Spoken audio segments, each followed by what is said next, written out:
Pada hari aku berseru, Engkau pun menjawab aku. Engkau menambahkan kekuatan dalam jiwaku. Ini dasarnya.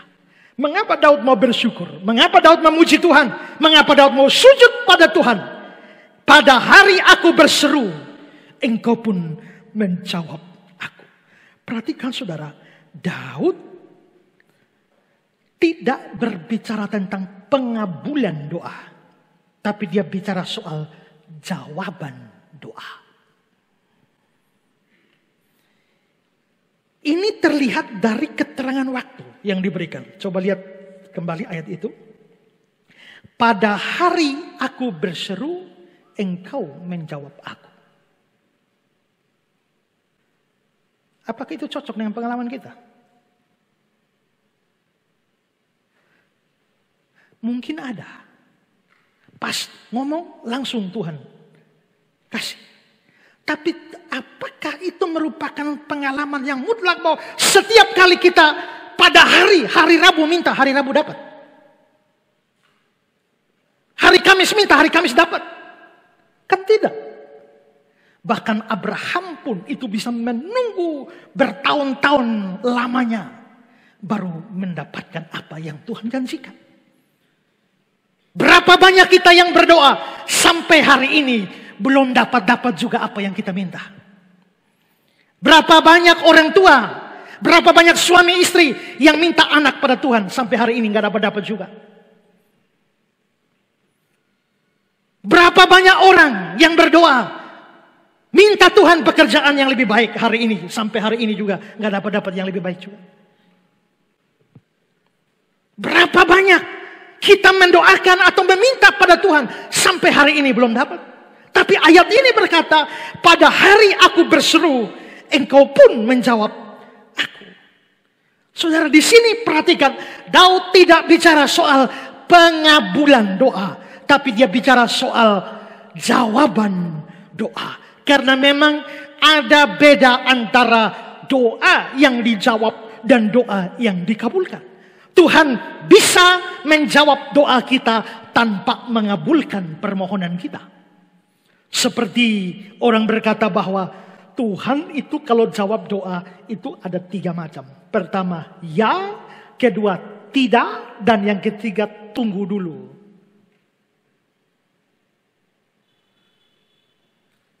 Tuhan kirimkanlah aku kekasih yang baik hati. Tuhan bisa bilang ya, kau dapat. Tuhan bisa bilang tidak, kau tidak dapat. Tuhan bisa bilang tunggu dulu. Berarti kau belum dapat. Tapi baik ya maupun tidak maupun tunggu dulu, ketiganya adalah jawaban. Dan jawaban itu langsung diberikan. Lain cerita kalau bukan anak Tuhan. Kalau bukan anak Tuhan, Tuhan tidak jawab. Tapi kalau anak Tuhan, begitu minta langsung dijawab. Tapi apakah dikabulkan? Tidak. Saudara bisa WA saya kan? Pak Isra, bisa pinjam uang 1 juta? Lalu saya balas, tidak bisa, tidak ada uang. Apakah saya menjawab WA saudara? Menjawab. Apakah saya mengabulkan permohonan saudara? Tidak. Tapi jawaban, ya. Atau, Pak Isra bisa pinjam uang 1 juta? Tunggu minggu depan. Ya. Kapan dikabulkan? Minggu depan. Kapan dijawab? Hari itu juga. Maka ketika Daud berkata, pada hari aku berseru, Engkau menjawab aku. Daud tidak sedang bicara soal pengabulan doa. Tapi dia bicara soal jawaban doa. Dan kita harus sadar bahwa Tuhan selalu menjawab doa anak-anaknya. Tapi tidak selalu mengabulkan permohonannya. Ada banyak permohonan kita yang tidak dikabulkan oleh Tuhan. Saya dulu pernah berdoa, bukan hanya berdoa. Doa sampai doa puasa. Karena apa? Karena saya lihat ada teman-teman hamba Tuhan kalau berdoa bisa dapat penglihatan. Berdoa ini dia bisa lihat kambing lewat, dia bisa lihat anjing lewat. Wih, pokoknya ini kalau ada barang hilang dia berdoa. Ini kayaknya ini jam ada di atas lemari. Saya kira spektakuler sekali. Saya lihat orang KKR. Lalu khotbah dalam nama Yesus sembuh. Lalu kepengenlah saya bayangkan kalau saya bisa punya karunia untuk kesembuhan ilahi. Lalu sekaligus berdoa lihat banyak hal. Betapa luar biasanya saya. Akhirnya saya berdoa, bukan cuma doa, puasa. Puasa 1 bulan. Memang sempat batal hari ke-17. Karena hampir mati. Tapi setelah itu saya lanjut lagi. Dan setelah selesai 1 bulan, saya yakin bahwa Tuhan akan berikan saya 2 karunia yang saya minta. Pertama, penglihatan. Maka saya dengan pelan-pelan tutup mata dan mulai berdoa. Gelap. Tidak lihat apa-apa. Saya perpanjang doanya. Siapa tahu di ujung doa ada sinar yang nampak. Tapi sampai selesai doa, kucing lewat juga saya tidak lihat. Mungkin Tuhan tidak kasih itu. Tapi Tuhan kasih saya karunia kesembuhan ilahi. Saya berdoa dalam nama Yesus. Sembuh. Dan saya pergi ke orang sakit. Dalam nama Yesus. Sembuh.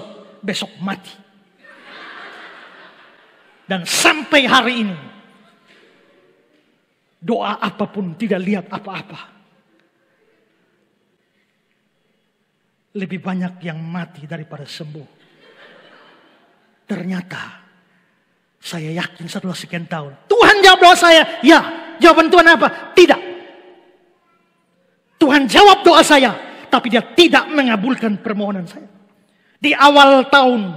Saya merancang di Desember 2020 ini. Saya akan menjalani 20 kota di Indonesia. Bahkan luar negeri untuk KKR Natal. Tapi ternyata Tuhan jawab tidak. 1 kota pun tidak. Hanya Kupang. Bahkan saya tahu selama tahun ini. Bendahara kita juga berdoa. Karena kalau tidak ada aral melintang. Saya sama Pak Bendahara hari ini mestinya ada di Hong Kong. Karena beliau menemani saya ke Hong Kong. Dia berdoa supaya corona mereda. Supaya bisa ke Hong Kong. Ternyata corona makin meningkat. Dan hari ini saya dan dia tetap ada di ruangan ini. Berarti Tuhan tidak kabulkan permohonannya. Tapi saudara-saudara sekalipun coba pikirkan. Dalam tahun 2020. Berapa banyak permohonan kita tidak dikabulkan oleh Tuhan. Tapi Tuhan tetap menjawab. Yaitu jawabannya tidak. Tapi sekalipun permohonan tidak dikabulkan, itu tidak boleh menjadi alasan kita tidak bersyukur, tidak memuji Tuhan. Kenapa? Bisa jadi doa yang tidak dikabulkan, itu justru kebaikan. Kalau kita lihat, Israel pernah minta raja kepada Tuhan. Berikanlah kami raja. Tuhan tidak mau kasih raja. Karena Israel sifatnya teokrasi. Pemerintahan ada di tangan Allah. Tapi Israel tidak mau. Maunya raja. Tuhan sudah peringatkan mereka lewat Nabi Samuel. Tapi mereka ngotot beri kami raja. Akhirnya Tuhan bilang kasih mereka raja. Siapa? Saul. Tuhan akhirnya kabulkan permohonan mereka. Tapi justru Tuhan berikan raja yang jahat. Seperti Saul. Akhirnya apa? Mereka menderita. Karena pemerintahan Saul yang tidak takut akan Tuhan. Tuhan sedang menghukum mereka. Yang menuntut Tuhan kabulkan. Tuhan bisa hukum orang dengan cara mengabulkan apa yang dia minta. Karena itu jikalau Tuhan tidak kabulkan, kita harus tetap bersyukur. Karena jangan-jangan kalau dia kabulkan, itu justru adalah hajaran dan pukulan bagi kita. Dalam Matius pasal 7 ayat 9 sampai 11 dikatakan, adakah seorang daripadamu yang memberi batu kepada anaknya jika dia minta roti? Atau beri ular jika dia minta ikan? Jadi jika kamu yang jahat tahu memberi pemberian yang baik kepada anak-anakmu, apalagi Bapamu yang di sorga, dia akan memberikan yang baik kepada mereka yang meminta kepadanya. Dia hanya akan berikan yang baik, sekalipun dia sanggup beri. Tapi karena kebaikannya itu, karena sayangnya dia pada kita, dia tidak mengabulkan apa yang kita minta.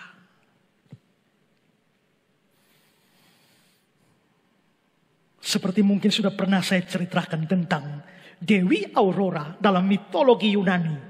Yang jatuh cinta kepada seorang pria, laki-laki manusia biasa. Namanya adalah Titonus. Dan karena dewa tidak bisa menikah dengan manusia, tapi Aurora pergi kepada dewa kepala, minta restunya untuk bisa menikah dengan Titonus. Tapi dewa kepala menolaknya. Tidak bisa. Kamu tidak bisa nikah dengan manusia. Kenapa? Karena kita dari kalangan dewa-dewi ini hidup kekal. Sedangkan dia manusia biasa tidak kekal. Dewa kepala tidak izinkan, tapi dia ngotot, minta terus. Akhirnya dewa mengabulkan permohonannya. Tapi dia tidak kekal. Ya kalau memang dia tidak kekal, bikinlah dia jadi kekal. Supaya bisa nikah dengan aku yang kekal. Maka dengan kuasanya dewa memberikan hidup kekal. Tidak bisa mati kepada Tithonus. Karena Tithonus tidak bisa mati, maka sekarang dia boleh kawin dengan Aurora. Tapi dia lupa sesuatu. Bahwa dewa-dewi tidak mati. Mereka kekal, tapi tidak pernah tua. Sedangkan Tithonus diberikan hidup kekal. Tapi dia lupa minta supaya awet muda. Akhirnya Tithonus makin lama makin tua. Tidak bisa jalan. Tidur di tempat, makan, minum, buang air di tempat.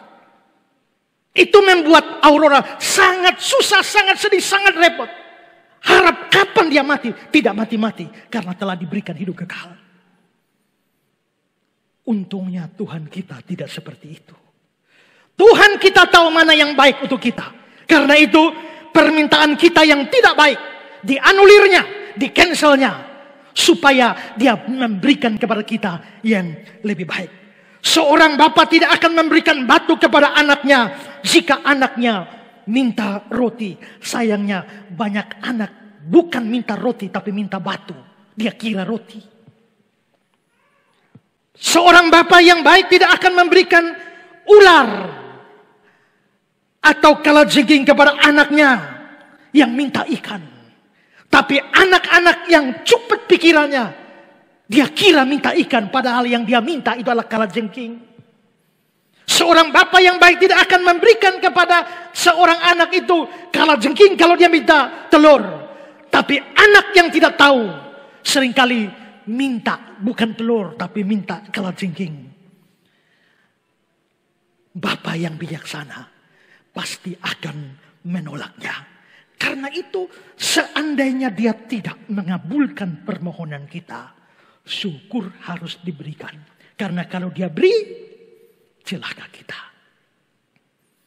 Kalau kau sudah jalani 7 tahun pacaran, sudah masuk pertunangan, sedikit lagi akan nikah, tahu-tahu batal. Jangan kecewa, bersyukurlah. Kenapa? Mungkin dia itu bukan roti, tapi batu. Mungkin dia bukan telur, tapi kalajengking yang sedang Tuhan singkirkan dari hidupmu. Bersyukur, nyaris nikah. Kurang 1 bulan. Seandainya Tuhan tidak cegah, hari ini sengsara kau. Maka di balik doa yang tidak dijawab, di balik doa yang tidak dikabulkan, kita harus bersyukur. Seorang mengatakan kata-kata ini dalam stream Indonesia.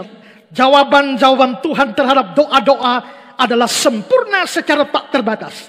Dan jawaban-jawaban itu menunjukkan bahwa seringkali pada saat kita meminta suatu batu yang kelihatannya seperti roti, dia memberikan kepada kita roti yang karena ketidakbijaksanaan kita terlihat seperti batu. Karena itu, kalau doa permohonan tidak dikabulkan, tetap bersyukur. Karena apa? Karena bisa jadi justru itu adalah berkat. Bisa jadi dia punya rencana yang jauh lebih baik. Pada waktu saya out dari gereja saya yang lama dulu, secara tidak adil, saya berpikir, kenapa saya mengalami ketidakadilan? Tapi seandainya saya tidak out, mungkin pelayanan saya tidak seperti hari ini. Kebaikan Tuhan nyatakan. Tapi saudara, kita bisa bersyukur juga karena apa? Ketika permohonan doa kita tidak dikabulkan, kita masih bisa tetap bersyukur. Terutama permohonan-permohonan yang lahir dari penderitaan, lahir dari kesulitan, lahir dari tengah-tengah derita kita. Kita sedang menderita, kita sedang kesulitan, kita sedang sengsara, dan kita minta Tuhan tolong kita. Angkat penderitaan ini, angkat kesulitan ini, angkat beban ini. Tapi Tuhan tidak angkat-angkat, Tuhan tidak kabulkan. Tapi kita tetap bersyukur. Kenapa? Biarpun dia tidak kabulkan, dia tetap menjawab. Dan bukan hanya dia menjawab, sekalipun dia menjawab tidak atau nanti, tapi ada satu hal yang Tuhan lakukan. Di balik ini misalnya kita bicara soal anak Tuhan. Saya anak Tuhan yang disayang Tuhan. Saya menderita Tuhan, saya sengsara Tuhan, angkat penderitaan dan sengsara ini. Kalau Tuhan bilang ya dia angkat penderitaan saya. Tapi kan tidak selamanya Tuhan bilang ya. Kadang-kadang Tuhan bilang tidak, kadang-kadang Tuhan bilang tunggu dulu. Tapi kalau Tuhan menjawab tidak atau tunggu dulu, dia tidak hanya bilang tidak, tunggu dulu. Tidak hanya itu yang dia lakukan. Ada satu hal yang Tuhan lakukan, yaitu dia akan memberikan kekuatan kepada jiwa untuk bisa menanggung penderitaan itu ketika dia jawab tidak atau tunggu dulu. Itu yang Daud alami. Makanya coba perhatikan Mazmur ini 138 ayat 3 tadi. Pada hari aku berseru, engkau pun menjawab aku.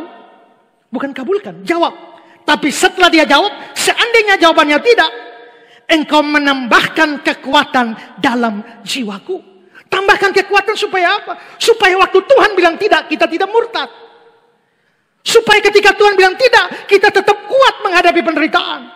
Atau ketika Tuhan bilang tunggu dulu, kita tetap bisa kuat untuk menanggung semua kesulitan. Karena Tuhan tidak hanya jawab tidak atau jawab tunggu dulu tanpa bikin apa-apa. Kalau Tuhan jawab tidak dan tunggu dulu, dia selalu menyuntikkan kekuatan ke dalam jiwa kita.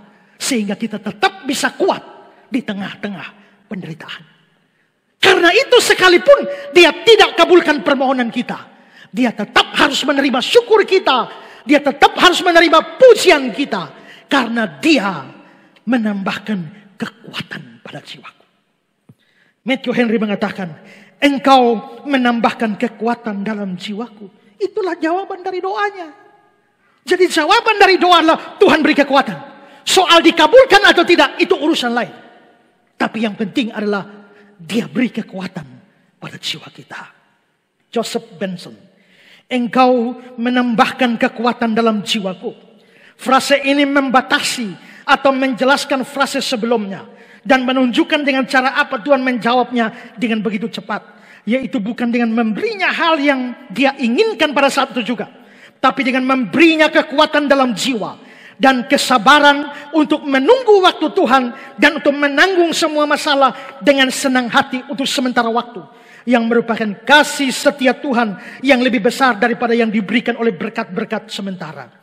Amatilah wahai para pembaca, jika Tuhan memberi kita kekuatan dalam jiwa kita untuk menanggung beban, tolaklah godaan di dalam penderitaanmu dan lakukanlah kewajibanmu. Jika dia menguatkan kita untuk bersandar padanya lewat iman, untuk menjaga ketenangan pikiran kita dan menunggu dengan sabar akan jawaban doa itu, kita harus mengakui bahwa dia telah menjawab kita dan harus bersyukur untuk itu. Sekalipun tidak dikabulkan, tapi kekuatan tetap dia berikan.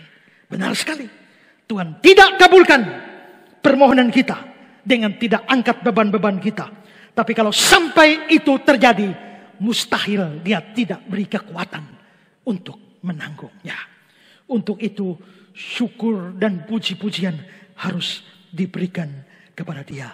Pikirkanlah berapa banyak permohonanmu sepanjang 2020 yang Tuhan tidak kabulkan. Tapi Tuhan berikan kekuatan untuk menanggungnya, bukan? Tuhan bekerja dalam jiwamu sehingga engkau bisa menanggungnya.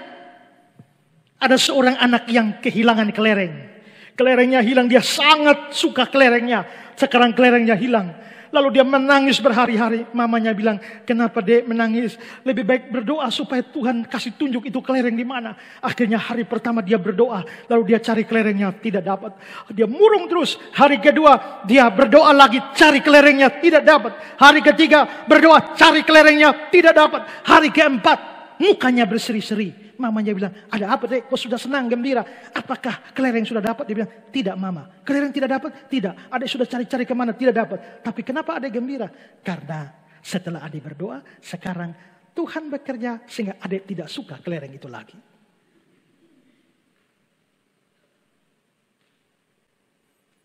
Pendeta Raprap bilang, cara Tuhan menjawab doa bisa dua.